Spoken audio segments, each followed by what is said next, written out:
આકાશવાણી ભુજ સમાચાર આરતી ભટ્ટ વાંચે છે।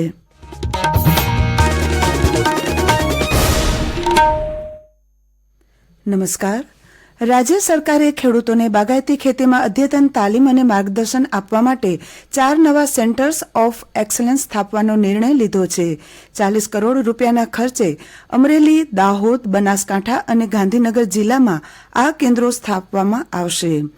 રાજ્યના કૃષિમંત્રી રાઘવજી પટેલે આ નિર્ણયની જાહેરાત કરતા જણાવ્યું કે બાગાયતી ઉત્પાદનોની માંગને પહોંચી વળવા બાગાયતી પાકોના વાવેતર અને બાગાયતમાં આધુનિક પદ્ધતિઓને પ્રોત્સાહન આપવા માટે આ નિર્ણય લેવામાં આવ્યો છે। વધુમાં તેમણે જણાવ્યું કે ખેડૂતો માટે કેન્દ્રો પર બાગાયતની નવી આધુનિક પદ્ધતિઓ અંગેની તાલીમ અને પ્રદર્શનો યોજવામાં આવશે। કચ્છ સહિત સમગ્ર રાજ્યમાં ધોરણ 3 થી 10ના શિક્ષકો માટેની ઓનલાઈન તાલીમ બોટના માધ્યમથી શરૂ થવાની છે।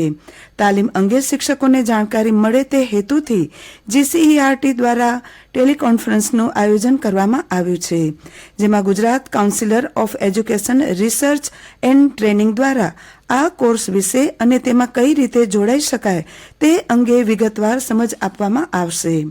ઓનલાઈન તાલીમમાં 2 મોડ્યુલ દ્વારા પ્રવર્તમાન સમયની શૈક્ષણિક જરૂરિયાત અને સરકારની વિવિધ શૈક્ષણિક યોજનાઓને ધ્યાને રાખીને 20 ઓનલાઈન કોર્સ GCERT દ્વારા વિકસાવવામાં આવ્યા છે। શહેર અને ગ્રામ્ય વિસ્તારોમાં રખડતા ઢોરો અને આંખલાઓના ત્રાસના લીધે લોકો અને જાનમાલને નુકસાન ન થાય તે માટે જિલ્લા કલેક્ટર અમિત અરોરા અને ભચાઉ પ્રાંત અધિકારીના માર્ગદર્શન હેઠળ રાપર તાલુકાની તમામ પાંજરાપોળ અને ગૌશાળાના પદાધિકારીઓની બેઠક મળી હતી, જેમાં રાપર શહેરમાં રખડતા આંખલા અને ઢોરોને પકડી પાંજરાપોળ અને ગૌશાળામાં ભાગે પડતા મોકલી આપવા માટે જણાવાયું હતું। આંખલાઓ અને રખડતા ઢોરોને ટેગ લગાવી મોકલવામાં આવશે।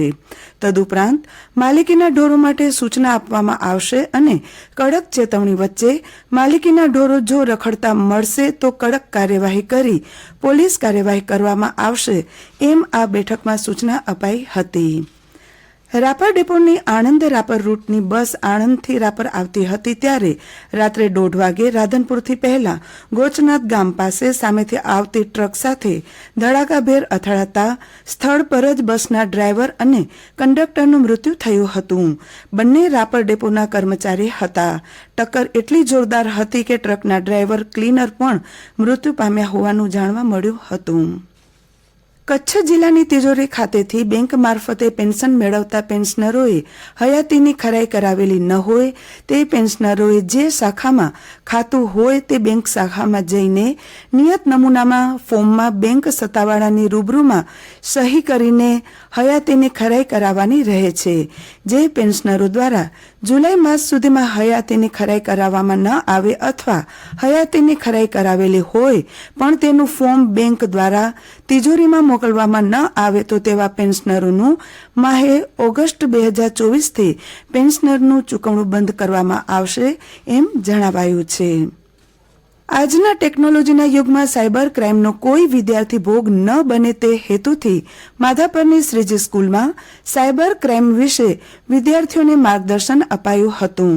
વિદ્યાર્થીઓ મોબાઈલ, કોમ્પ્યુટર અને ઇન્ટરનેટના માધ્યમ વડે કોઈપણ પ્રકારની લાલચ, છેતરપિંડી, ધાકધમકી, નાણાકીય ફ્રોડ, અપમાનજનક ભાષાનો પ્રયોગ, પાસવર્ડ કે અન્ય ડિજિટલ ડેટાની ચોરી કરવી જેવા ગુનાઓમાં ન સંડોવાય અને ખૂબ જ સાવચેતી દાખવે તેમજ ટેકનોલોજીના સાધનોનો ખૂબ જ તકેદારીથી ઉપયોગ કરે તેવું સમજાવવામાં આવ્યું હતું।